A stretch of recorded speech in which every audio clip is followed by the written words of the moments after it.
Greetings and felicitations. This is Michael Haspel. I'm going to do a quick piece of housekeeping before we get into it. I am recording this episode at the end of March, and what's kicking off the 1st of April is Camp NaNoWriMo.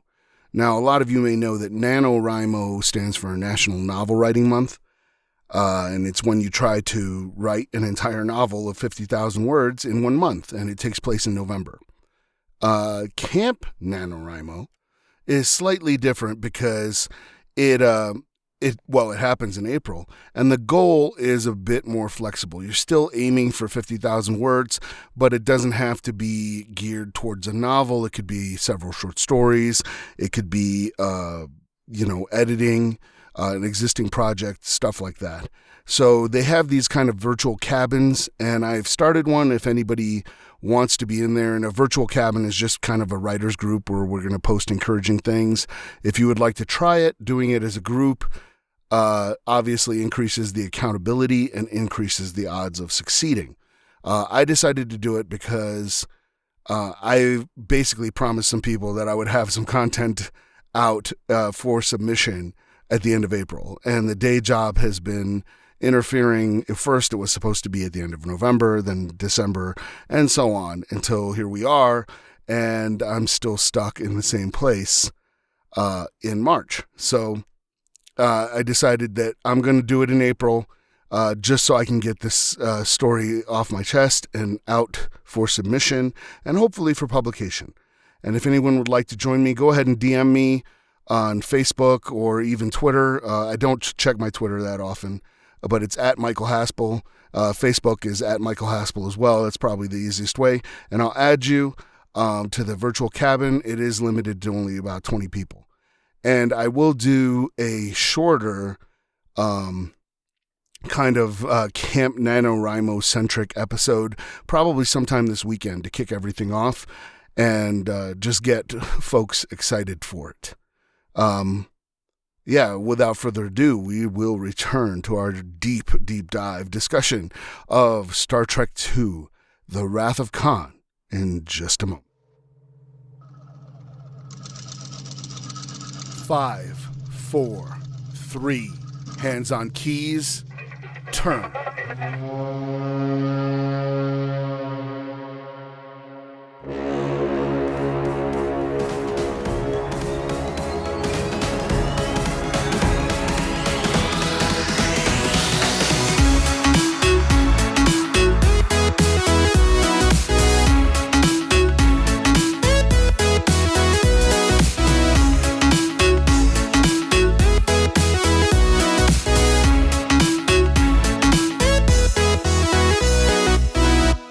Okay, to pick back up where we left off, Khan had just attacked the Enterprise, caught them unawares. The Enterprise had retaliated, and the Reliant had gone back, into the depths, quote unquote. We talked about how they use kind of that Jaws theme to get things going. And then Scotty showed up on the bridge holding the mortally wounded Peter Preston. Engineer's mate, and that's where we left off. So we pick back up with Kirk in sickbay, and he is kind of walking up and down, looking at all the wounded people that are down there, which most of them are actually engineers, because that was where the brunt of Khan's attack was directed, at the engineering section. There's a lot of little details that are in there. Like, for instance, there's folks on the floor. So all the beds in sickbay are being taken up. So they sustain significant casualties. And then he walks kind of back into this like enclosed room, and Scotty is there along with Dr. McCoy, and Preston is on the table, and McCoy's doing what he can to save him. He's moving some kind of, sci-fi tech medical device over him. We are unsure if it's diagnostic or if it's trying to fix him, right? And in this scene, we get some really superior acting from everyone around. McCoy is very stoic in this scene, which is unusual for McCoy. We talked about how McCoy is the emotion, right? That he should be emotional that he should be showing emotion. But he's also in his element in this point. Every other time we see McCoy, he's not in his element. He's kind of hanging on. But now he's all business. He's in sick bay. He's the chief medical officer of the Enterprise. He doesn't have time for any dilly-dallying or jokes or anything like that. He's doing his job. We get some really superior acting from James Doohan. This is, his nephew, that is dying there. And Scotty knows enough to know that this guy has like severe radiation burns, all kinds of stuff that he's probably not going to make it. And he's still kind of hoping, and he's looking at this. And we have to remember that James Doohan, he had seen things like this for real. The guy was a D-Day veteran, famously shot 6 or 8 times, depending on which story you hear, shot by either Germans or overzealous Canadian sentries. But he had been wounded on D-Day, and famously, he's missing the middle finger on his right hand. And they tried to cover it up, and they even used like hand doubles at certain times in the original series to kind of mask that he had that injury. But he did have that injury. And in some of the episodes, you can see it. So he knows what situations like this are like. And I'm sure that James Doohan is probably tapping into that, because the emotions that are playing across his face are just, he's doing a phenomenal job of acting. So Peter kind of comes to, sees Admiral Kirk kind of looming over him. And he asks, is the word given? And Kirk looks at him and says, the word is given, warp speed.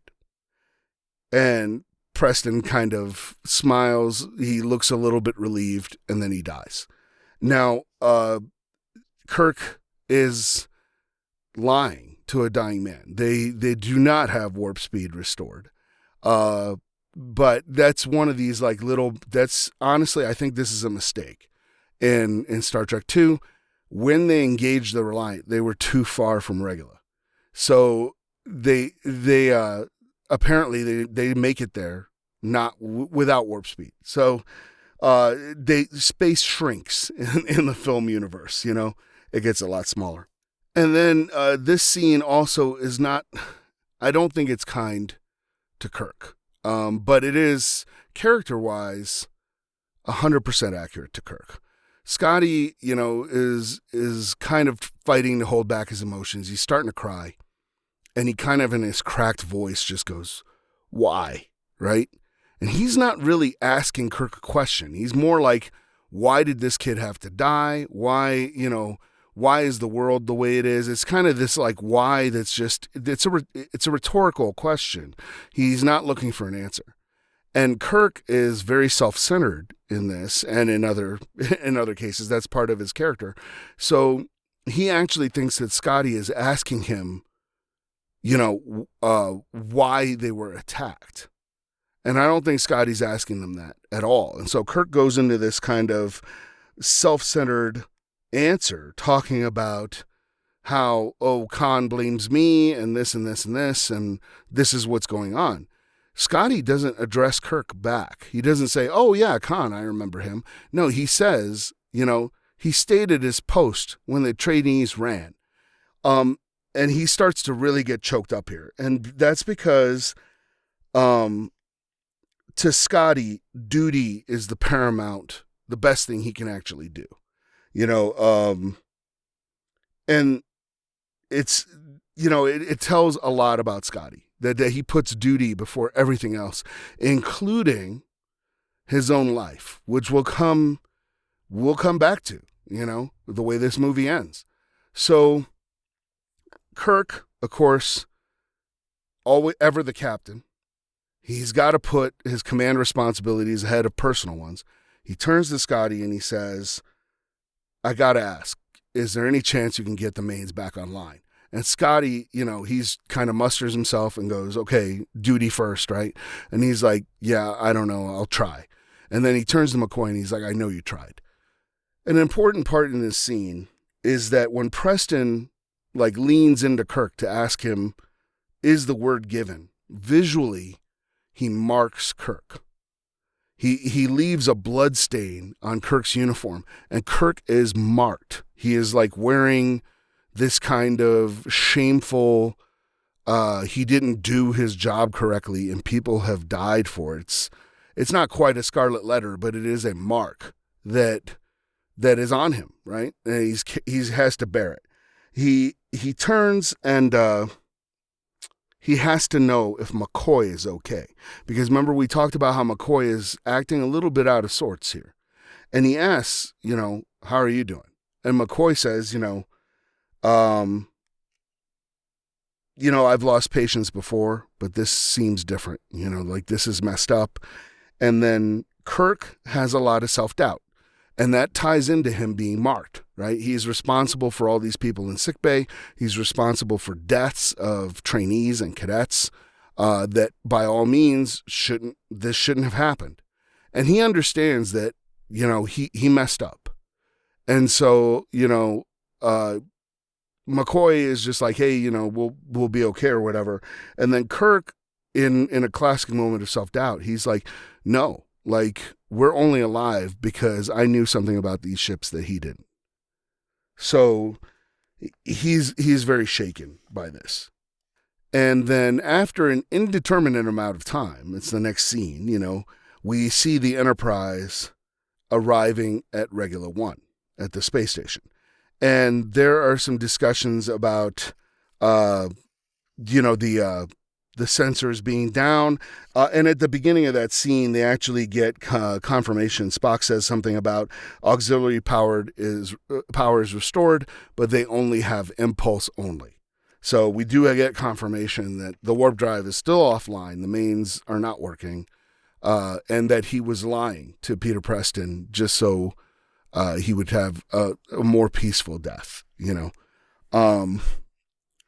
So there is a discussion about the sensors being down, and they can't tell where Reliant is. They have no idea where Reliant is. They're essentially blind. And when Kirk, there's like couple of little details in this scene that you may not notice, is that when Kirk asks about the asteroid, the regular asteroid that the space station is orbiting, Spock refers to the library computer. He's not looking at his sensors because he just said sensors are down. So he actually refers to the library computer to tell them that, oh yeah, this is, a defunct asteroid, unremarkable ores. He's looking at old data. He's not looking at current stuff.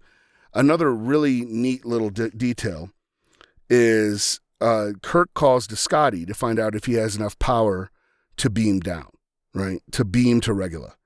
And when he calls to Scotty in engineering, the transmission is broken.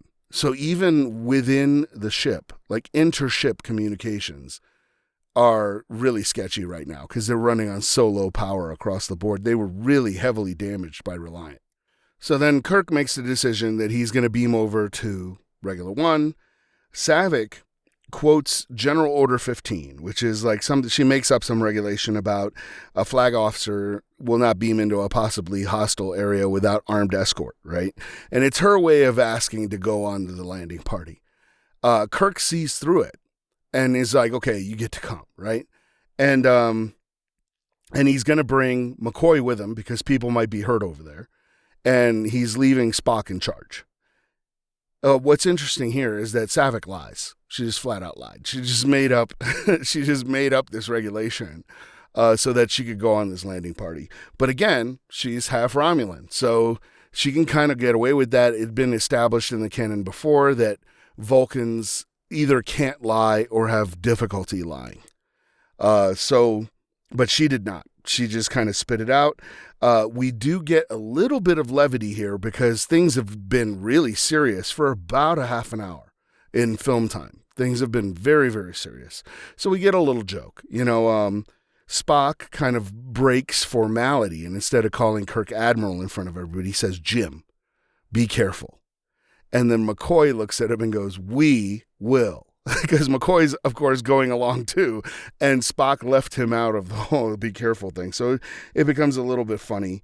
They beam onto Regula 1, and and they start walking around. And this becomes a high tension scene. So we're going to take a little bit of a diversion here to talk about how to build tension in scenes, storytelling techniques and everything. And this is actually a really good time to talk about that because this is a very simple scene. There's just Kirk, McCoy, Saavik. They beam down. They're on Regula. There's nobody else there. Saavik turns on her tricorder. Now, normally the tricorders don't make any noise unless you're actively scanning. Saavik's tricorder is beeping at regular intervals, right? It's just beeping. Now, that's a good technique when you want people to start getting nervous because you're hearing this little beep, beep, beep, beep, and it's steady, right? So you know if things change, something's changing. And we, as humans, kind of don't like change. We like things to stay the same. The most effective way that this was done was with Ridley Scott in Alien, when he had the air sensor that they were using to track the alien, and then done to phenomenal effect by James Cameron in Aliens with the motion tracker. By just ramping up the frequency of the pings on the motion tracker and the frequency that they were, the actual tone of the motion tracker, he could just manipulate the audience into whatever kind of tension he wanted very, very easily. The other thing that they do is they have Uhura is constantly trying to contact Regula. So she's sitting on there going, Regula Station, this is the Enterprise. Do you read? Over and over and over. And that is the Star Trek equivalent of a ringing telephone.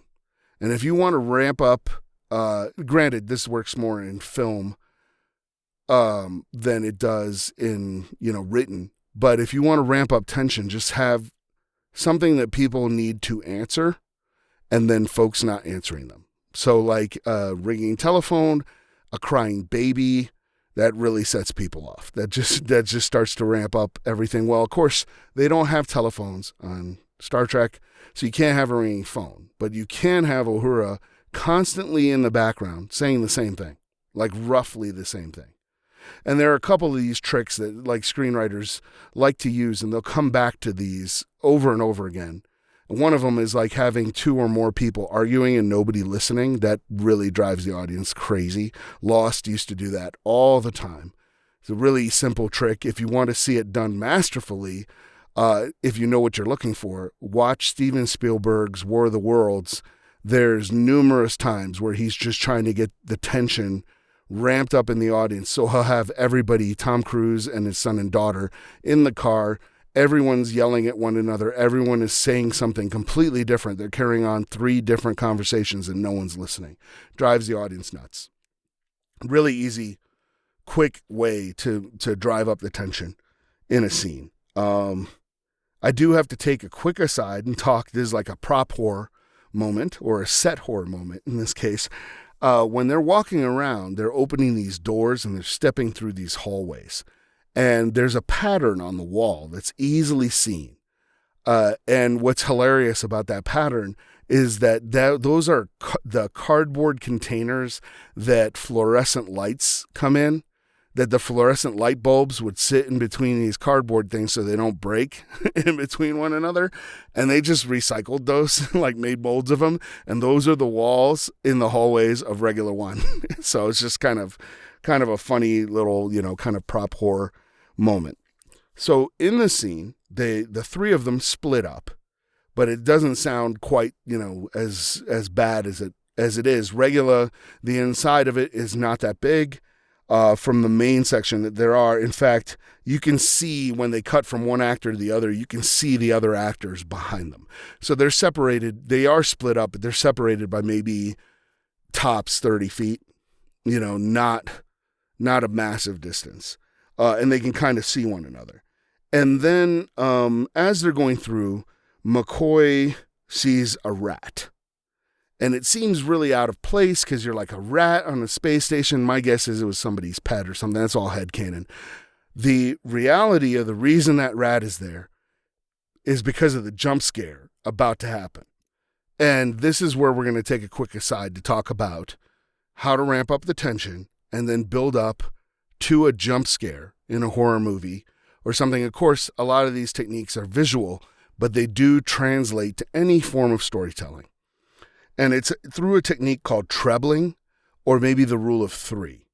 And if you're a Rick and Morty fan, on the season premiere of season 3, he talks about that when he's like leaving the aliens. He's leaving the aliens brainalyzer or whatever it is, and he says, "I leave you with like my tentative desires to like buy a hat and a year's worth of improv classes. Comedy comes in threes." And he bolts away. That's what Dan Harmon is referring to, is this kind of the rule of three. It's sometimes called trebling. It applies to a lot of things. It applies to comedy, certainly, and it also applies to horror.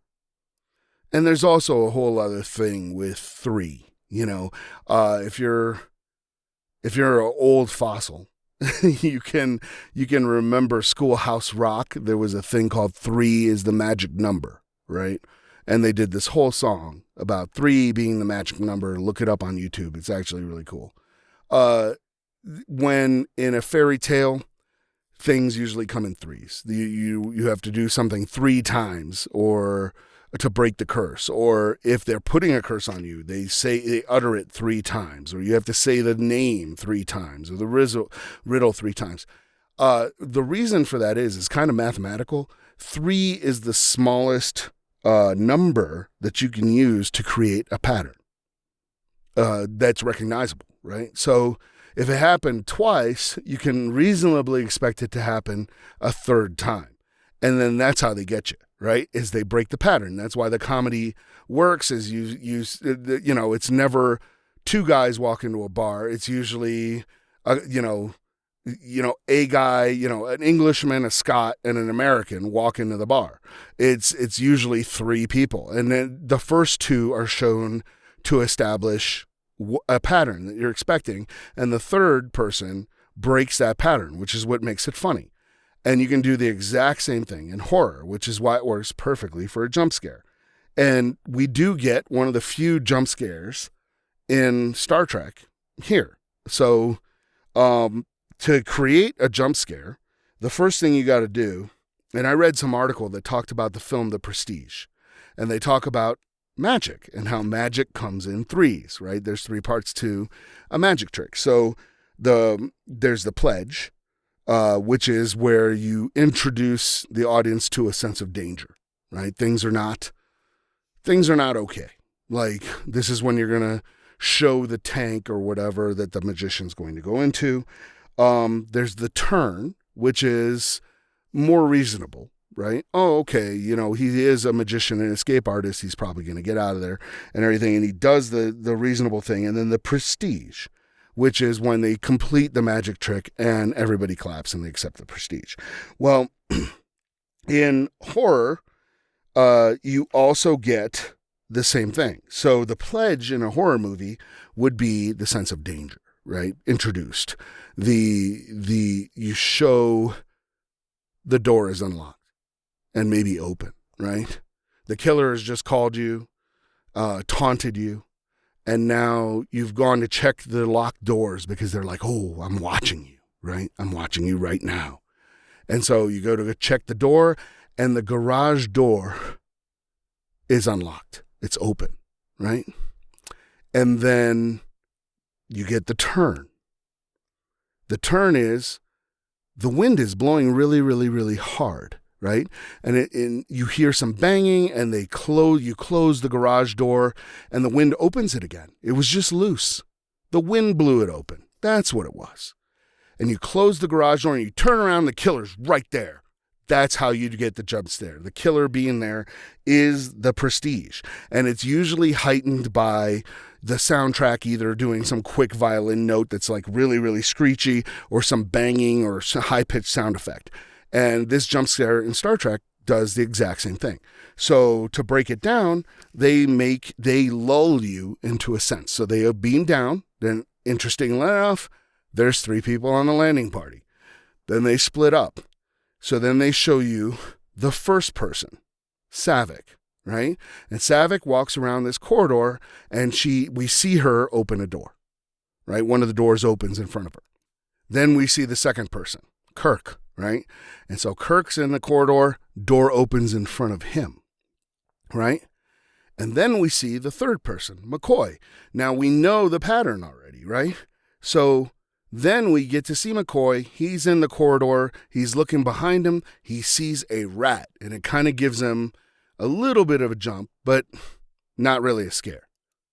And he turns around because he wants to keep his eye on this rat, like what's going on with the rat, but he's relaxed. Oh, it was just a rat. That's what I heard. The door opens. He turns around. Jump scare, bam, same noise, everything. He sees he runs into a pair of bloody hands is what happens on screen. McCoy's a professional, so he understands that, hey, this guy's in danger. He calls for Jim, right? And, but to break it down a little bit further, it has to happen to McCoy because McCoy is the emotion. If it happens to Kirk, you're kind of undermining your hero by having a jump scare happen to your hero. Your hero's not supposed to be scared, especially if it's James Kirk. If you do it to Saavik, she's stoic. She's half Vulcan. She's not going to react. So you're wasting your jump scare. So it has to be McCoy who is the emotion. And then, of course, throughout all of this, you have Uhura in the background, the Enterprise, going, regular station, come in. Regular station.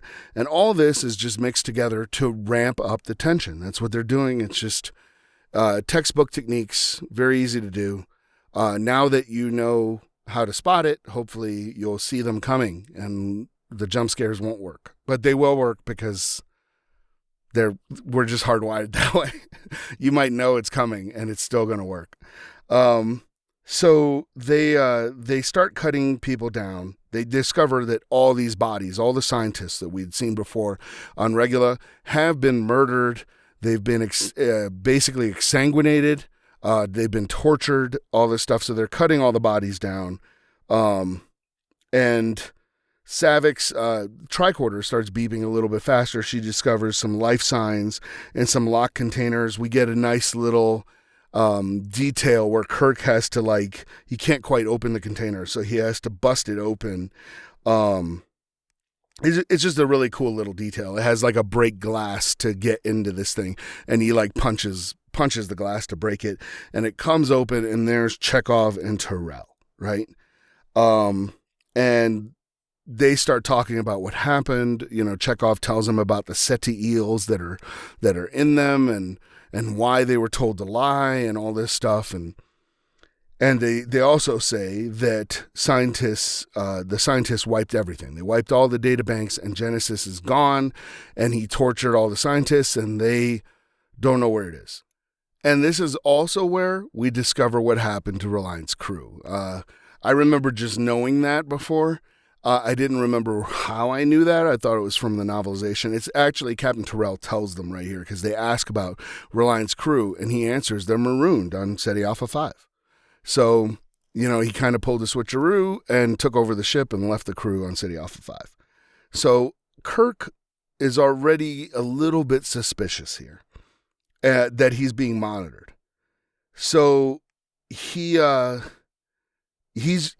keeping a wary eye on things, and they wind up going down into the Regula transporter room and looking to see where, what happened to Genesis and whether or not Khan made it to the transporter room. And apparently he didn't. The unit stayed on, so there was nobody there to shut it off.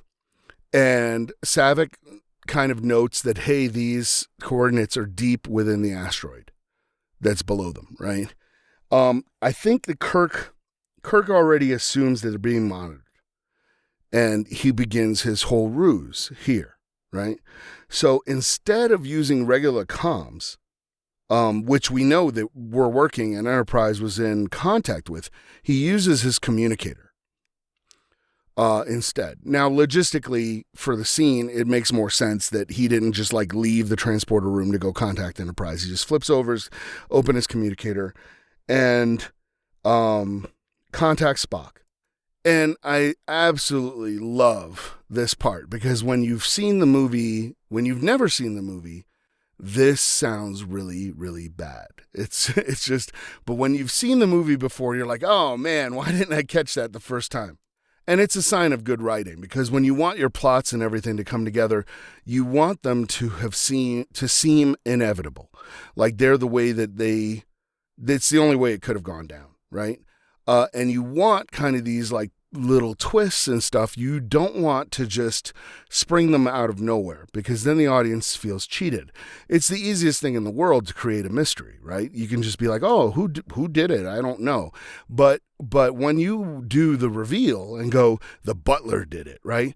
When the audience should have a feeling like, not, wow, the butler did it. He wasn't even in the movie. Like, where did this come from? It should be more like, of course the butler did it. Why didn't I see that coming? And then when they see the story a second time or read the story a second time or think about the story, they should go, oh yeah, it's really obvious that the butler did it. Like I should have seen it a mile away. And this is that kind of thing. So Kirk flips over in his communicator, talks to Enterprise. Spock says, if we were to go by the book, like Lieutenant Savick, hours would seem like days. And then he proceeds to give Kirk a damage report of the Enterprise. And the audience gets let in that indeed Khan is listening. We see Khan and Joaquin sitting by the tactical station, I think, and they are listening in. And Khan is just like, yeah, we got the Enterprise. She's done, right? And then they decide that they're going to beam down, Kirk and company with Chekhov and Terrell in tow are going to beam down to the asteroid. Now, it looks like Kirk is being really reckless here because it's like, hey, you don't know where they went. But Kirk is baiting McCoy. He knows that McCoy, it's a little bit of a humor. It's a little bit of black humor. He knows that McCoy does not like the transporters. Historically, McCoy has never liked the transporter and is always sketchy about it. So he's deliberately baiting McCoy. He knows you can look down on the transporter controls and you can tell that there's like a breathable atmosphere and everything like that. There are sensors that work on the transporter pad. Otherwise, you could just be beaming into a wall or into a crate or stuff like that. Whoever's operating the transporter has to know what's down there so that they don't like beam you into a rock. So Kirk has looked at the transporter thing and he knows that. And he's kind of just baiting McCoy. And he's like, we're going to go wherever they're going. And McCoy's just like, well, what if they went nowhere? And Kirk throws him a little joke. And he's like, this will be your big chance to get away from it all, So then they beam down. They appear in a tunnel on the regular asteroid. There's, a bunch of crates and sci-fi looking boxes and stuff around. And they get jumped. Kirk gets jumped by David. There's another, I'm going to just call him a non-player character, an NPC, because he is not even a red shirt. He is like on screen for a minimal amount of time. But David attacks Kirk with a knife and just gets schooled. It's like you're fighting Captain Kirk and you're just this like lab scientist guy. You're just not up to it. Carol shows up, kind of stops the fight just as Kirk is about to lay the smack down on David. He realizes that it's David. And David is like, oh, he killed everybody we left behind. And she's like, of course he didn't, and everything. And then, Terrell and Chekhov are still under Khan's control, right? And they're talking to him through some kind of risk communicator that we've never seen before on Star Trek, but it works in the scene. And Hothead David attacks Terrell. He gets kind of knocked out of the way, and the Terrell fires a phaser beam, and it kills the NPC guy. So we don't even know his name. He's dead. And it tells the audience that, their phasers are set on kill, right? They're not playing games here. So he does accomplish the same role a red shirt would, but he was not even given the dignity of wearing a red shirt. So we get a really cool moment of the score by James Horner at this point. And then Terrell tries to start resisting. He's just killed someone. So that would have a significant impact. So he's able to resist the SETI eel's influence. And instead of killing Kirk, which he's ordered to do, he winds up he kills himself.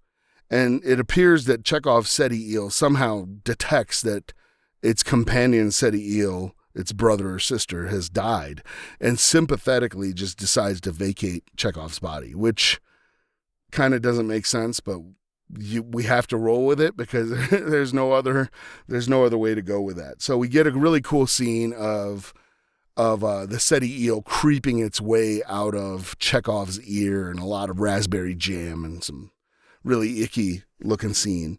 They automatically just kill the thing. You don't want that thing crawling around. And then we get now Kirk. Well, I should say Shatner catches a lot of grief for this scene because they're like, oh man, look at Shatner overacting here, right? Shatner is not overacting. Kirk is overacting. And there is a subtlety here, right? Because Kirk has to sell to Khan that the Enterprise is very, very wounded to the point that it can't rescue him. In fact, he said in the transporter room, hey, if you don't hear back from us in an hour, just go to the nearest starbase because there won't be anybody left, right? So he needs Khan to believe that the Enterprise is so badly damaged that it just has to leave and that they're going to leave him behind. And then he has to lull Khan into believing that Khan is winning, right? That he's winning so that he can underestimate Kirk so Kirk's plan will work. Well, he's immediately baiting Khan, right? He starts off with, because he's genuinely pissed. He's not faking that. Terrell just died. Another guy just died. Chekhov is wounded. All this stuff is because of Khan. So Kirk is actually pissed. And he's just like taunting him. He's like, you bloodsucker. You keep missing the target. To get me, you're going to have to come down here, right? And Khan instead steals Genesis, right? And he delivers this fantastic line. He's just like, I've done far worse than kill you. I've hurt you. And I wish to go on hurting you. I will leave you as you left her, as you left me, buried alive, right? And it's this awesome line. And then we get the big line that everybody knows from this movie, even if you haven't seen the movie. It's Kirk yelling into the wrist communicator, Khan! And it like echoes, across Regula. And that's where people kind of hammer Shatner. And they're just like, oh, look at him overacting. He's not overacting. This is Kirk overacting to let Khan know that Khan is winning because Kirk has a plan, right? And so he does that. We see Khan's reaction is almost ecstatic. You know what I mean? When he hears Kirk like screaming into the communicator, he's like, oh, I had my revenge. I finally got him, right? I finally got him. I left him on a planet marooned on a dead world.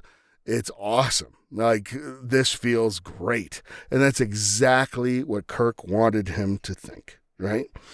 And we get a good notion of that because immediately after that,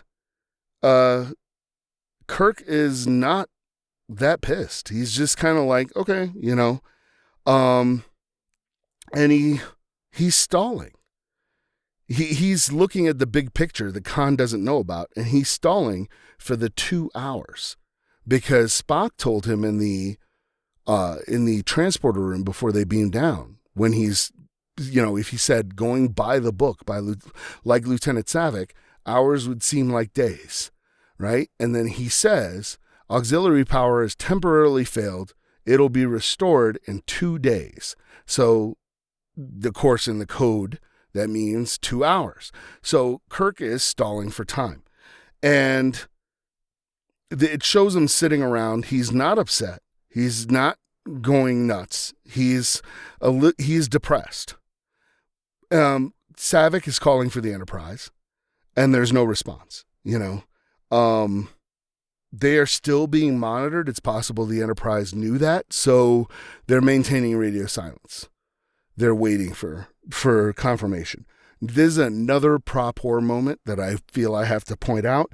When Saavik is calling the Enterprise, they actually went through the trouble of having this little light underneath the communicator light up when she's transmitting. Like it lights up red when she's transmitting. Little tiny detail, only people who are like, prop replica crazy people like me would even notice. But I was like, man, that's just kind of cool that whoever built that prop was like, oh, you'd need a light when it was transmitting, so you'd know if you were transmitting. So I just thought that was kind of cool. Kirk asks about food. He's like, hey, is there anything to eat around here?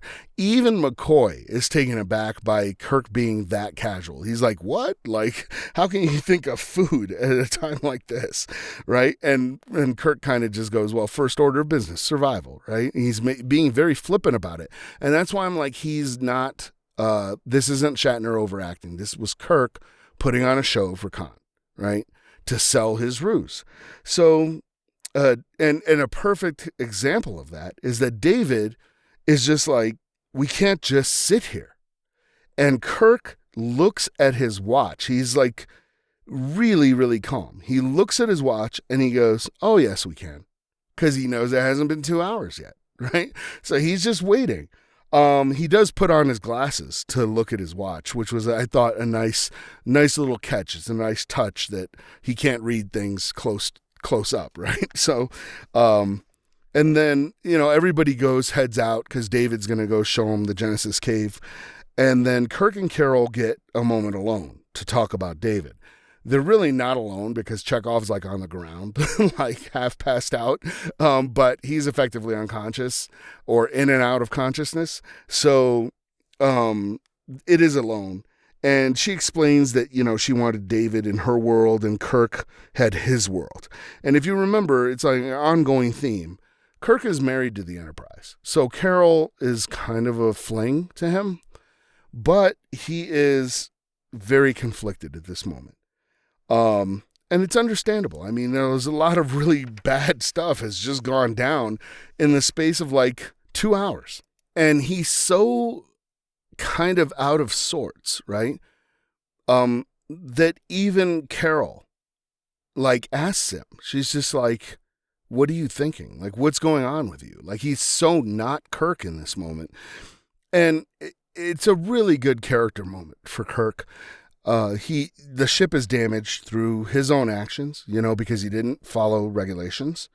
His son that he hadn't seen in 15 years or so, right? Is trying to kill him. Khan is out there trying to kill him. All the specters that have passed, his like bad decisions, all that stuff, they're back here. They're haunting him, like right now.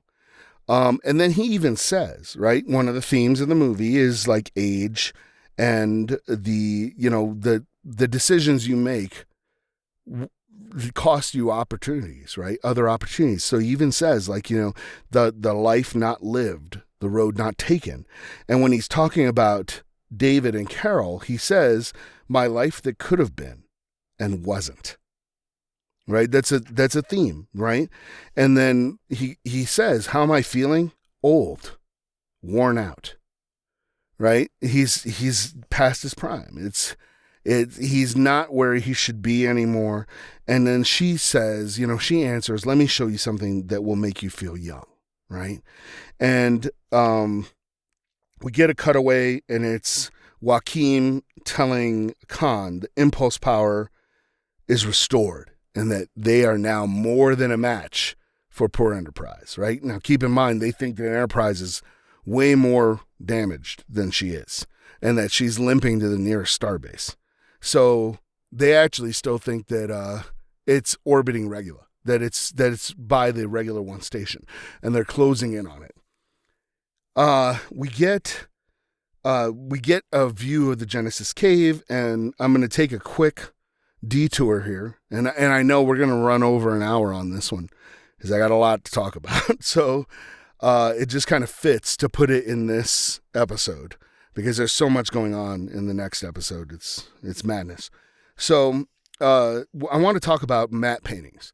And so we get this like really cool matte painting. It's actually a series of like 2 or 3 matte paintings that show the Genesis cave, right? And the way they used to do matte paintings is, of course, before CGI. With CGI, you get digital mattes. They still use the same techniques. It's just done in a computer with like Photoshop or Maya or Lightwave or whatever, or whatever software they're using now. But this is really kind of a lost art, you know. What they would do is they would take an artist and he would paint this whole scene. He would take this whole scene and paint it on a pane of glass.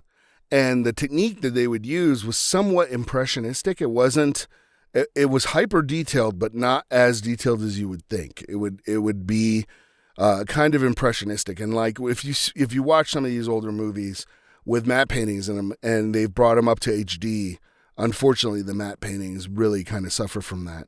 But they were kind of dealing with like adding a little bit of the blur and like because they were used for these wide encompassing kind of master shots, they would have like atmospheric haze painted into them, stuff like that. And the reason they were painted on glass is that they would have a piece of whatever you're trying to project. So in this case, it would be the folks in the Genesis cave kind of having this like Genesis picnic, and you can see waterfalls off to the side, and they would throw in some foreground elements like trees and stuff that were real, and then they would project the filmed actors on the set that they're sitting in onto a piece of film that would be running through that glass portion of the matte painting.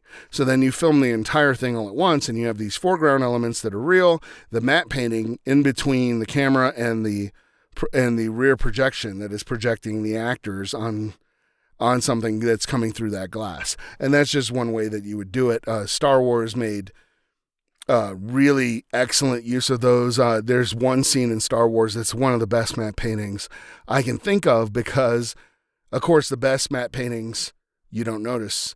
So it's like when Vader lands on the second Death Star and he's talking to the guy, and they kind of reuse a similar one when the Emperor shows up and he's talking to Vader about, you know, whether or not the Death Star's on schedule or not. You see these hundreds of stormtroopers. They weren't there. That's a matte painting. That entire landing bay is a matte painting. There were like maybe 20 stormtroopers there. In the thing, it looks like 1,000. Like there's a whole mess of stormtroopers. And that's one of the best ones that's out there. So you can go check it out online. ILM used to do a lot of those and everything. Well, everyone did because there was no other way to do it. So we get to see these kinds of things. Carol talks about like life forms developing at a substantially increased rate, etc. And we can kind of see some like birds or flying things in the cave. We don't get any detail on any of this stuff. Then we get a cutaway. Reliant gets to Regula and the Enterprise isn't there. So Khan kind of starts to suspect. He's like, hey, where is she? Right? He is starting to suspect that, hey, things are not on the up and up, right? So then there's this like picnic scene in the Genesis cave. And Saavik kind of, you know, they're sitting there. They have plenty of time. They're killing time. And Saavik asks about the Kobayashi Maru. She's still hung up on her performance in the Kobayashi Maru. And so she's like, you know, how did you pass it? And McCoy is like, hey, you know, you're looking at the only Starfleet cadet to ever beat the no-win scenario. And Kirk tells her, he's like, I changed the parameters of the test so that it was possible to win. So immediately, David, who does not have a high opinion of Kirk, as we know, is like, well, he cheated, right? And I will take a quick aside to talk about this, is Kirk, while he's describing how he passed the Kobayashi Maru, he is eating an apple. And J.J. Abrams, in his 2009 version of Star Trek, when he has Kirk beat the Kobayashi Maru, Kirk is in the simulator eating an apple. And that was JJ's way of calling back, like, fan service to this Genesis picnic that Kirk was eating an apple. It's just an interesting thing to point out. And, you know, while I did not like JJ's version, I do need to point out that he did do some stuff like that in here that were callbacks. Unfortunately, in my opinion, that's the wrong kind of fan service, but whatever, he tried. On that one, I'll give him a pass. So anyway, David says, he cheated, right? And Kirk very smugly kind of just goes, I don't like to lose, right? And it comes across as like him being very arrogant and very, very smug. And then he turns to Saavik and he's like, I don't believe in the no-win scenario. And he punctuates the sentence, and I love this part of the movie.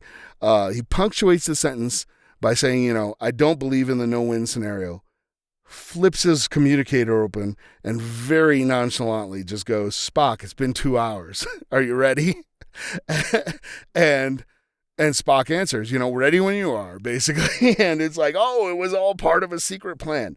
Now, remember in the first couple episodes when I started talking about The Wrath of Khan, I talked about James Horner's score, and I talked about a piece of music called Battle in the Matara Nebula that I think is one of the best pieces of music Horner has ever written, and it's really, really good and evocative, and you don't even need to have seen the movie to understand everything that's going on.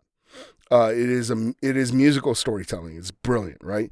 Battle in the Matara Nebula starts right there. Starts right at the moment where Kirk says, Spock, it's been 2 hours. So if you're looking for that piece of music, that's where it is.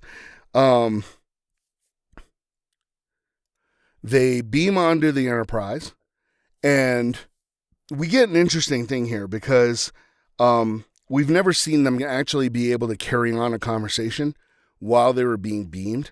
I actually think this was Nicholas Meyer just trying to make use of every sentence to carry on exposition because he's got a lot of information to convey here in a very, very short amount of time. So you can't just have people just standing there waiting to rematerialize on the transporter.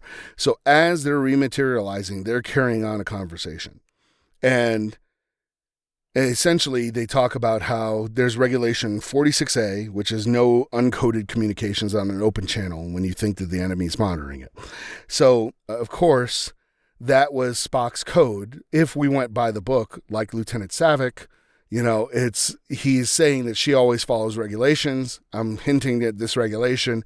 Kirk, of course, got it, said the code. Hours would seem like days. Super simple code.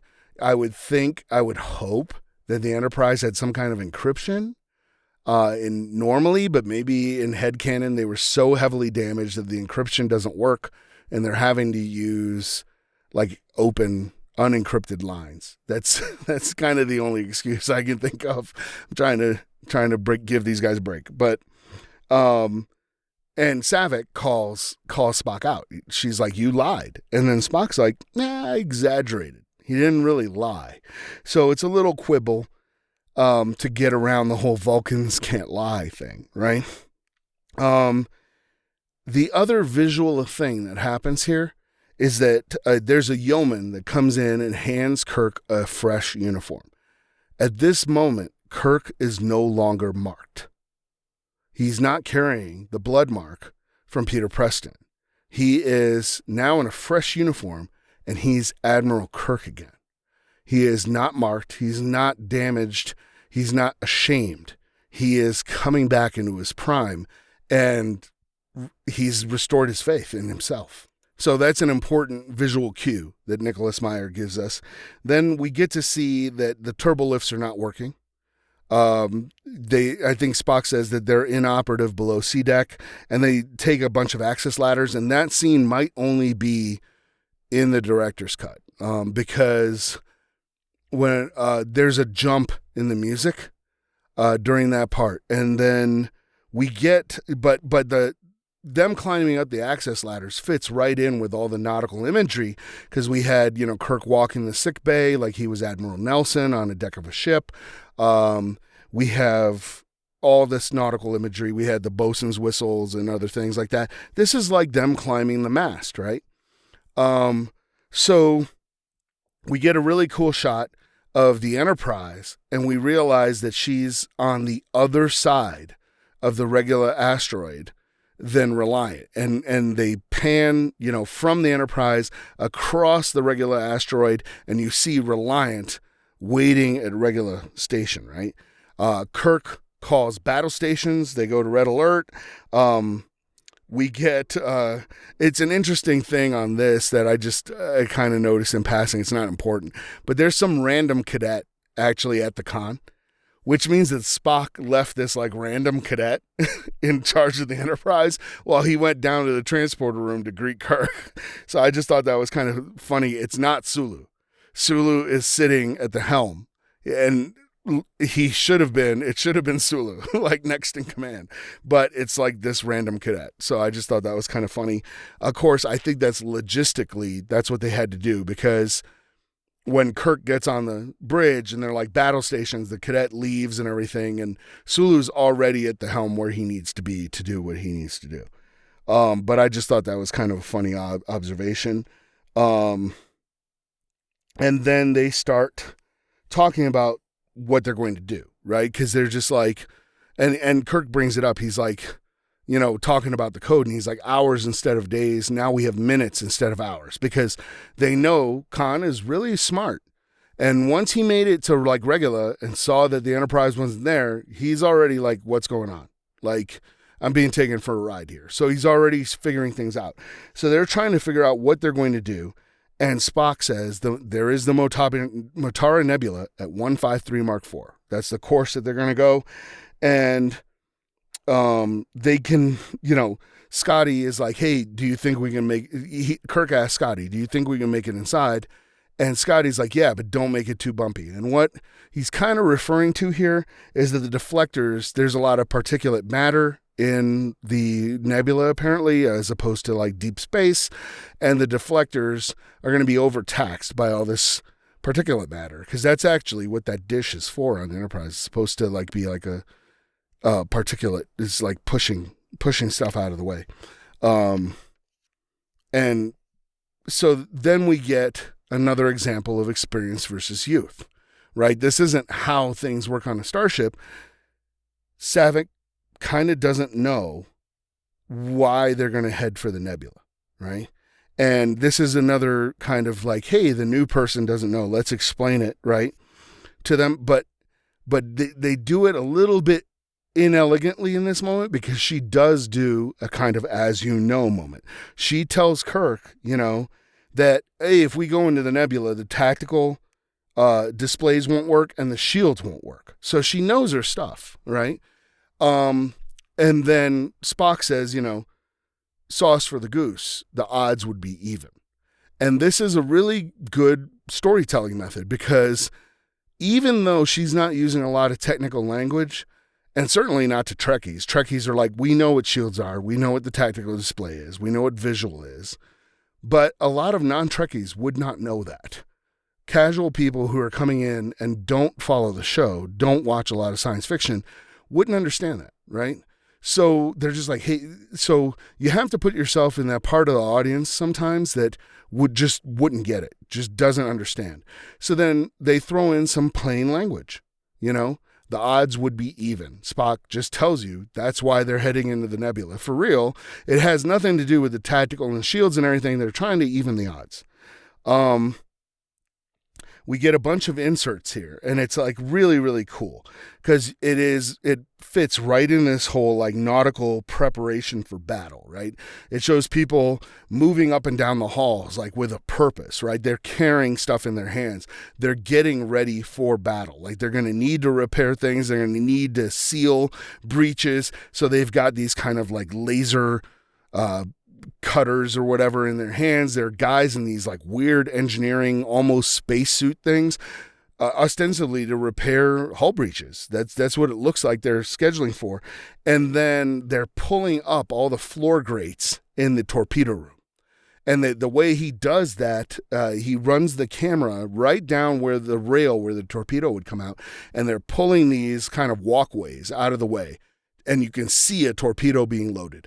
And this is the equivalent scene in like Master and Commander or any kind of like a ship of the line kind of movie of them running out the guns, right? They're running out the guns. Okay, get ready for battle. Run out the guns. And that's exactly what Nicholas Meyer is aiming for here, is he's really hammering the nautical theme down.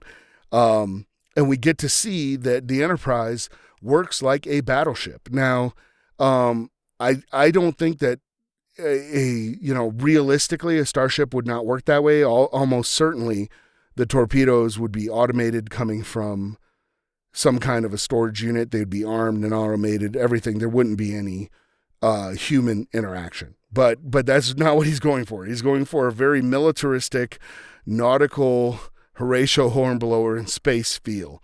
And that is what he delivers. So they start heading for the Motara Nebula. The Reliant is looking for the Enterprise. So as the Enterprise clears the asteroid, gets far enough away, she comes into sensor range because the asteroid was masking her on the sensors. She comes into sensor range of Reliant. And we get this nice shot of Khan seeing the Enterprise on the view screen, and he yells out, "There she is," right? Well, this is Ahab yelling out, "Thar she blows." It's the exact same scene, right? But it's "there she is," right? So Khan fires a torpedo at the Enterprise to stop them going into the nebula. But the shields, the Enterprise has shields, and the torpedo impacts on the shields and doesn't do anything. Saavik then asks a pretty important question, right? Well, what happens if Reliant doesn't follow us into the nebula? And Spock kind of just says, "Oh, we can kind of guarantee that they're going to follow us. Remind me to tell you about the human ego," right? So some stuff's going to happen. Reliant starts to slow down. Joaquin also knows his stuff. He's been reading the tech manuals, right? So he tells Khan exactly what Saavik said. Like, hey, we daren't follow him in a nebula. Their shields would be useless. Like, he knows what's going to happen and that the Enterprise is baiting him. And Khan is actually a good enough leader to trust his people, because he starts to protest. He opens his mouth and is like, Kirk's right there. I can get him, right? And then, Joaquin says that and is like, hey, we can't follow him in a nebula. Like, they're trying to bait us and it's no good. And he starts to say something and he sits back in his seat and he's already thinking of a different course of action. He doesn't countermand Joaquin slowing down. He doesn't make a decision to chase them into the nebula, right? So, but Kirk has insight on Khan's Achilles heel, and it's his passion. So Kirk opens up the hailing frequencies and taunts Khan. He just mocks him, and Khan gets furious, right? And he actually grabs Joaquin, and he's like full impulse power. Like, we're going to chase down the Enterprise. And Joaquin, we actually see that even though Khan is this kind of overbearing dictator leader, Joaquin defies him. He's just like, no, like, we have Genesis. You've already won. Like, chill the hell out, right? And then it's the smart thing to do, honestly. Is to disengage and get Enterprise a different day or whatever. But then Khan goes full Ahab, and he kind of knocks Joaquin to the side, and he's like, "Full power, damn you!" And they show him kind of like taking over the helm, and he goes to full impulse. And then we get a line. We're now entering the Motara Nebula, and there's like the whole ship shakes, and the lights go out. And when they come back on, Kirk says emergency lights, and they come back on and they're red. And that is when the movie visually switches to being about ships of the line and Horatio Hornblower in space and becomes Run Silent, Run Deep, or the Greyfish, right? You're now on a submarine. And Nicholas Meyer does it in a masterful way. And we will leave the analysis of the story there because I want to talk about the visual effects. And this is really kind of the best time to talk about it. I know we're over an hour, but if you'll indulge me for a moment, I want to talk about these visual effects. And this is done in really kind of an old school way. Ken Ralston was the visual effects supervisor. And keep in mind that Industrial Light and Magic at this time, there's really nobody else that can do these kind of effects for a big budget film. And at the time, right? So they're working, they had just wrapped, I think, on Empire Strikes Back. And they get an assignment for 3 different films. And we are going to talk about another one of these. So they're working on The Wrath of Khan, they're working on Poltergeist, and they're working on E.T. Remember, our theme is this is 1982, so there's no bad movies coming out. It's almost like every single movie is an awesome movie. And that is what ILM is working on, right? So there's really no competition at this point of other effects houses that could do this stuff. There were some other houses around, but ILM was the prestige, as they are today. You know, they're the big house that if you're a filmmaker and you can afford it, you want ILM working on your stuff, right? So the way they were doing these things is based all through models and motion control. And I think it's a really, really cool way of doing this. And a lot has been kind of lost, I feel, by not doing the model work, by just doing CGI model work. In a lot of ways, CGI makes things a lot easier. I think in a lot of ways, CGI makes things a lot harder. But the way they would do these things, they had these VistaVision cameras, which was kind of a competing technology from the existing cameras that they had at the time. But if I'm not mistaken, VistaVision, and like regular movie cameras, run vertically, like up and down. And if I'm not mistaken, VistaVision ran sideways. So the perforations on the film would run on the top and the bottom instead of on the left and the right. So what winds up happening is you wind up getting a kind of a larger aspect ratio on a VistaVision camera, which gives you a higher resolution image when you're now kind of converting to traditional like Panavision film. And so ILM had these kind of VistaVision cameras, and that's what they would film stuff on. And they were using kind of computers with a joystick at this point. But this is not CGI. These are computers the likes of which you would find in factories. Stuff that can repeat the same action over and over and over again. So what they would do is they would film, they would have the model sitting there against a blue screen with kind of a blue screen pylon that's holding the model, right? And the model can't really move. The only thing they can do is maybe yaw around an axis. So if you see regular one, it's kind of spinning around a single axis. They would just spin the rod that's holding the model. A lot of times they try to leave the rod out of the shot because it's one less thing to mess with, right? And then they move the camera. They don't move the model. The model's like, you have to set it up and light it correctly and have the internal lights on and all this stuff. And it's a giant pain. So you don't want to move the model at all once it's in place. You move the camera around the model so that it looks like the model is flying to your camera or away from your camera or whatever. But it's the camera on a track that someone has programmed with a joystick. And they're basically flying the camera on a rail. And it can be repeated over and over again with the same timing, the same everything. So that's what I mean when I say motion control and models. And that has largely fallen out of favor. There's a few productions that still do that. One of them is Star Trek's spiritual successor, the Orville. They're still doing motion control models. That's how they're filming the Orville. And they they add a bunch of CGI on top of it because it is a painful process. It is a long process. So for instance, take the Motari Nebula, right? So how they did the nebula is they took, and a lot of this stuff sounds really low tech, when you talk about it, but the results they get, you can't even argue with. So there's a thing called a cloud tank. And what it is that when you take paint or ink and you inject it in water, it makes these kind of cloud-like formations, right? And they use them all the time. They used to use them all the time, I should say. They don't use them anymore. Very tellingly, they were used on Poltergeist.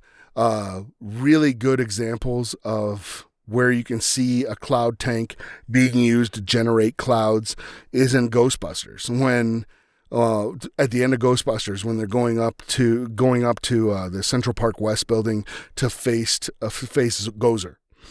Look at the clouds, and you'll see that they're very weird looking. Close Encounters of the Third Kind is a really, really perfect example.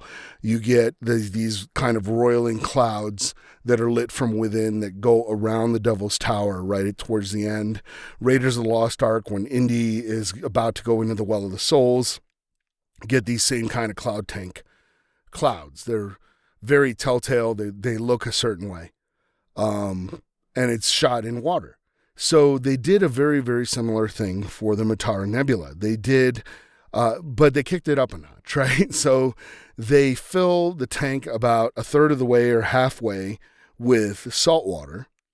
And then they have like a clear sheet in there.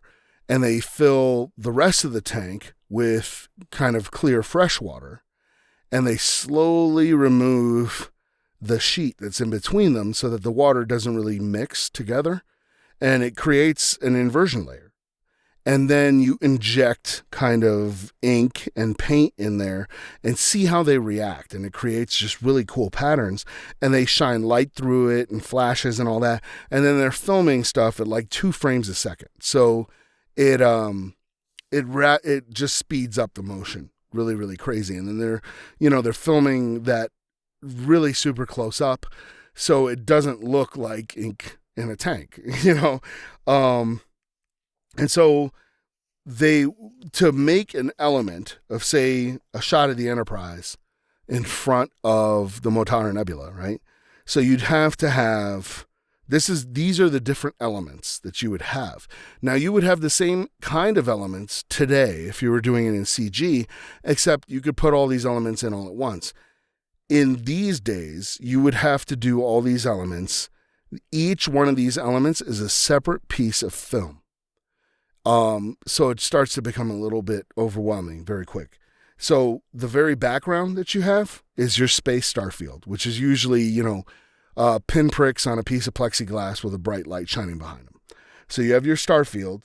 You have the nebula elements, right? They're your cloud stuff going in front of the starfield, and it doesn't matter if you double expose those because you could theoretically see stars through the nebula. Then you have what's called an Enterprise matte pass. So you have to film the model of the Enterprise, and you have to use like a matte, like a black shape of the Enterprise to pass over the nebula on the same course as the model is going to, because if you don't do that, you're going to wind up with a ghost Enterprise. You're going to get a double exposure on the film, and you're going to be able to see through the Enterprise. So you need an Enterprise matte pass. Then you get your Enterprise model pass, right? And then you have to basically not light the model, just light the internal lights of the model. And then you do a same pass with just the lighting of the Enterprise. And then you do what they used to be called like a glory pass or a hero pass, where everything's turned on. All those things get layered in. They have this thing called an optical printer. So what happens is the optical printer takes all these different stacks of film, layers them on top of one another in the correct order, and rephotographs them onto a fresh pane of film, 1 frame at a time.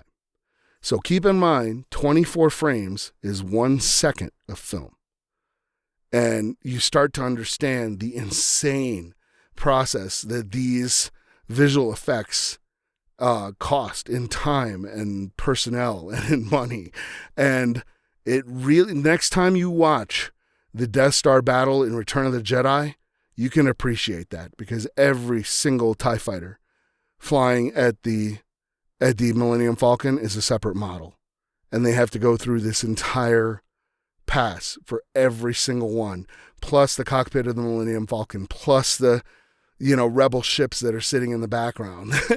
It becomes tedious and insane, and it becomes a marvel that when you watch a space battle like that, you're just like, wow. And it's like, I remember the next time I felt that overwhelmed by a space battle was watching Babylon 5 during the Shadow War.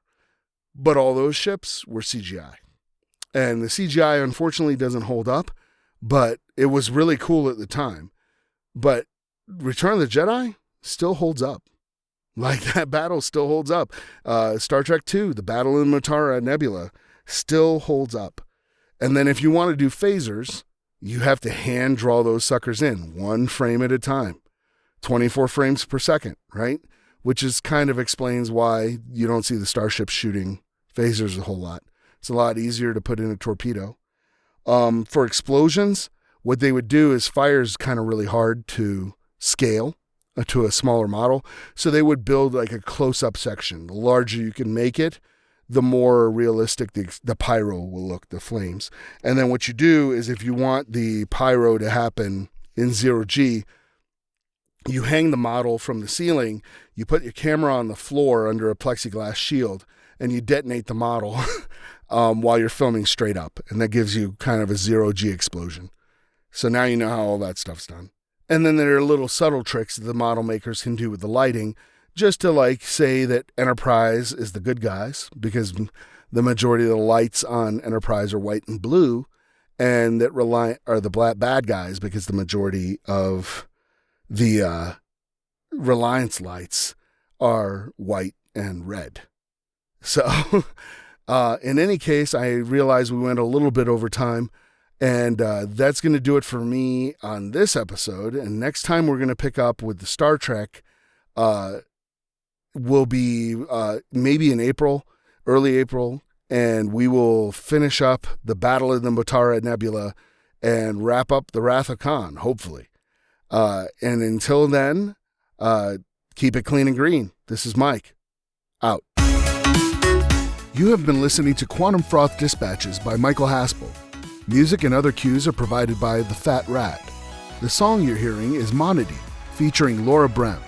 If you would like to support the podcast, please visit www.patreon.com/QFD. Thank you for listening, and we now return you to your mundane reality.